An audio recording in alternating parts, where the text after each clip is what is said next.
Okay. Hey everyone, Jessiana Seville here from the Kidney RD.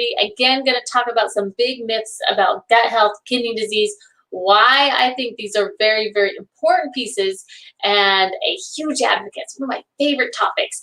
If you're new here, our website is kidneyrd.com. We're a group of specialized dietitians. We only work with kidney disease people before dialysis, helping people preserve their kidney function so they don't feel like they're on a slippery slope to dialysis. But today, I have 5 big myths surrounding gut health, digestion that you need to know if you have kidney disease, especially. So the first one is about probiotics. And the myth around probiotics is that all probiotics are a great healthy supplement. Now this is mostly true, but not entirely true. And here is where there is some things that get mixed up a little bit. One thing to know is that, like all supplements, probiotics are not a panacea for health, right? In our practice, we definitely use them a lot with our clients. I think they have some great benefits as well. But it's not a one size fits all with probiotics. There is a myth out there, and this is a myth, that a probiotic is a probiotic, meaning they're all the same. So if you're on, antibiotics, that just go get a probiotic, any probiotic, and it doesn't matter, and they're all the same. They are not all the same. Some probiotics have very specific bacteria in them, and those bacteria like to eat specific things, and that's where some of the huge benefits come with probiotic.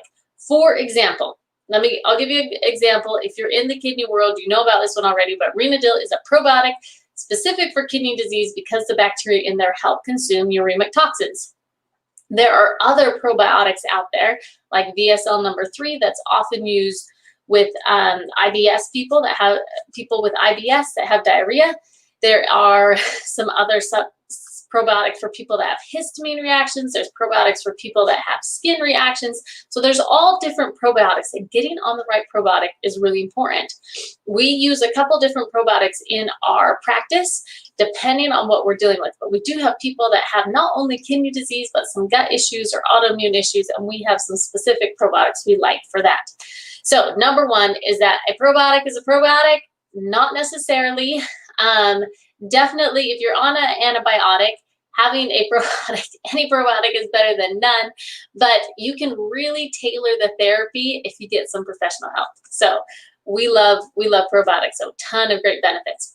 Another myth about digestion and kidney health, one is this: it is normal to be gassy after eating, especially if you eat a lot of beans or a lot of vegetables or a lot of whole grains.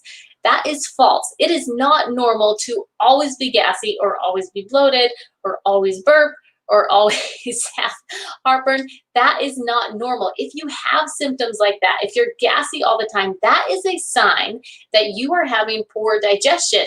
And if you are having poor digestion, you're going to have poor nutrient breakdown. You're going to have pathogens and imbalance in your microbiome, and all of that can lead to inflammation and an acceleration of kidney disease. So what do you do if you are, especially gassy after eating? There's a couple different angles that you can take on it, but one thing that's very simple, very inexpensive, is just take a digestive enzyme.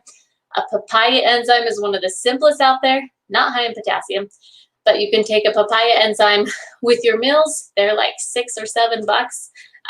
If even that, not very much, and see if that helps out. If not, if you're still really gassy or especially really bloated after eating, that would be a good time to reach out to our team and see if we can kind of troubleshoot that with you. So we can give you kind of some perspectives on what else might be some problems. So number 2, it's not normal to be gassy after eating. Even if you eat a lot of beans, that should resolve after time. Number 3, another big myth. I see this all the time. We had a client come to us with this exact thing that happened. This is a myth. My stomach is uncomfortable a lot, but the GI doctor, someone went to the doctor to get it worked up, said nothing is wrong, so I guess it's just me. Wrong, that's false. If your stomach is uncomfortable all the time, that is definitely a sign that you need some digestive support and some digestive help. One of our clients that came to us, she had been living with, bloating, discomfort. She tried changing her foods out. She felt like food was causing it for almost 20 years. And we were able to kind of get into some root causes and resolve a lot of that issue around food and digestive discomfort. You don't have to be uncomfortable every time you eat. There are definitely ways to resolve that, rebalance the microbiome, and really pinpoint, target the foods that are bothering you and cut inflammation, which is even bigger when it comes to kidney disease. If your gut is in good shape, it means that you're going to have a much better immune system. So that's number 3, is your stomach does not have to just be uncomfortable. And if your GI doc says nothing's wrong with you and it must be you, that's probably not necessarily the case. Number 4, when I have heartburn, taking a medication to reduce the acid is the safest thing to do. So 2 points on this, and that's one of these is number 5. So if you have a lot of heartburn all the time, taking medications to help resolve that sometimes can be helpful. However, most often, if you have a lot of heartburn, you have low stomach acid, not high stomach acid. And the question is why do you have low stomach acid? And that's something we like to dig into. There's a lot of things that can cause low stomach acid. Sometimes it's a nutrient deficiency. Sometimes it's the presence of this booger organism called H. pylori. There can be a lot of things that can drop stomach acid. So we help our clients find ways to bump up their stomach acid so they don't have to be on a Nexium or Prilosec for forever, or always have to take Tums. We want to figure out why the stomach acid is low, or if it truly is high, why is it so high and what can we do about it? So that's another big piece. You do not want to have consistent low stomach acid your whole life or always struggling with heartburn, because what that will mean is that you're going to have pathogens that are getting down in your gut that should have been killed in your stomach. And it also means that you are not going to metabolize nutrients the same. For example, B12. B12 relies on stomach acid to break down into a form that we can actually use. Okay, another one.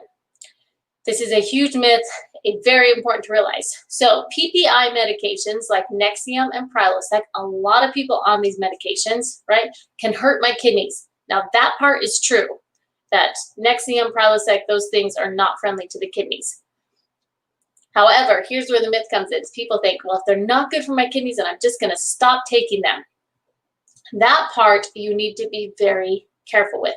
There is something called rebound acid hypersecretion, which if someone has been on Nexium or Prilosec or any PPI for a long time and they just stop it cold turkey, they can have quite a bit of acid reflux, which can be damaging to your stomach lining, your throat lining, as this rebound acid hypersecretion.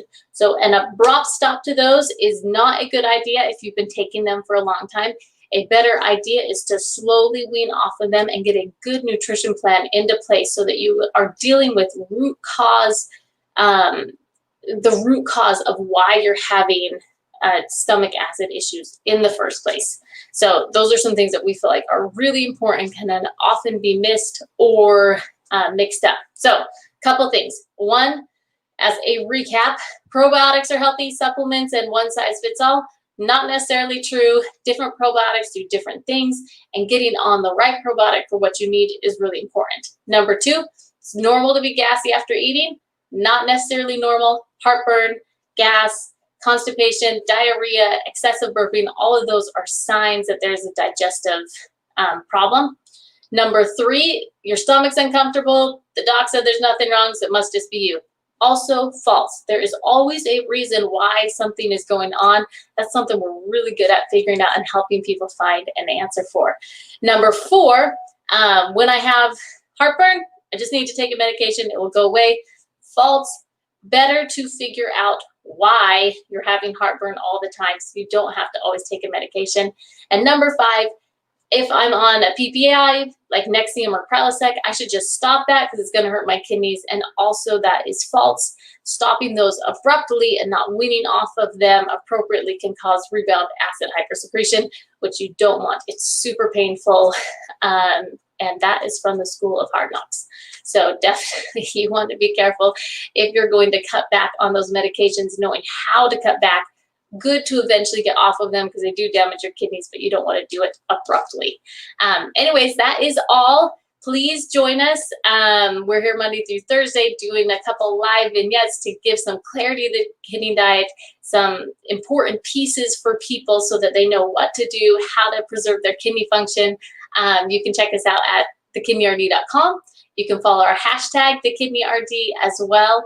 And head on over to our website where you can see some of our resources. We have a 4-part series on gut health that we did with Kibo Biotech.